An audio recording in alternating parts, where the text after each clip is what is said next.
warahmatullahi wabarakatuh. Nama saya Syifa Yunisa. Saya pengen ngejelasin sedikit tentang materi kognisi sosial dan psikologi. Tetap ikutin terus ya sampai selesai, jadi skip. Apa sih yang dimaksud sama kognisi sosial?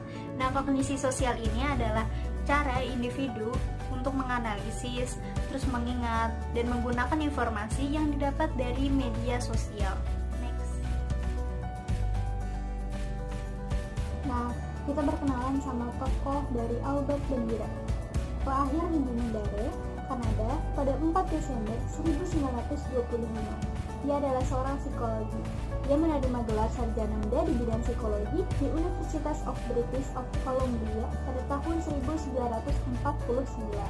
Lalu ia melanjutkan studinya ke Universitas Howard dan meraih gelar PhD pada tahun 1952. Nah, di tahun 1953 dia lanjut mengajar di Universitas Stanford sampai sekarang.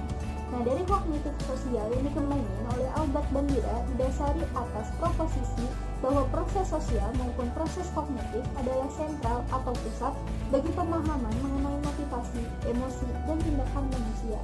Pada beberapa publikasinya, Bandura telah mengelaborasi proses belajar sosial dengan faktor-faktor kognitif dan behavioral yang memengaruhi seseorang dalam proses belajar sosial.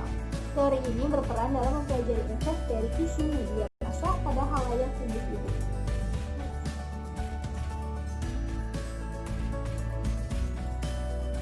Nah, contoh yang tiap hari kita temuin, tiap hari kita lihat itu ada cara masak di TV yang nayangin cara-cara masak yang simpel dan gampang gitu dan mudah buat semua orang bisa.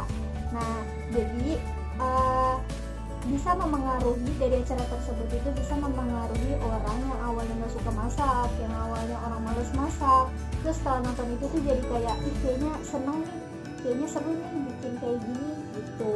Jadi bisa menunjukin cara-cara yang lebih simpel dan bikin orang jadi pengen gitu, jadi pengen ikutan gitu. Nah, kesimpulannya, kalau manusia membentuk tingkah laku dengan cuma melalui peniruan orang lain atau modeling, itu pasti individu tersebut bakal meniru tingkah laku yang negatif juga. Tapi balik lagi ke individunya masing-masing. Ketika menerima informasi, itu bisa diolah dengan baik melalui proses kognitif atau enggak. Jadi harus bisa memilih mana yang positif dan negatif. Oke, kita udah sampai di akhir video. Thank you yang udah nonton sampai habis. Jangan lupa subscribe, comment, and like. Bye-bye.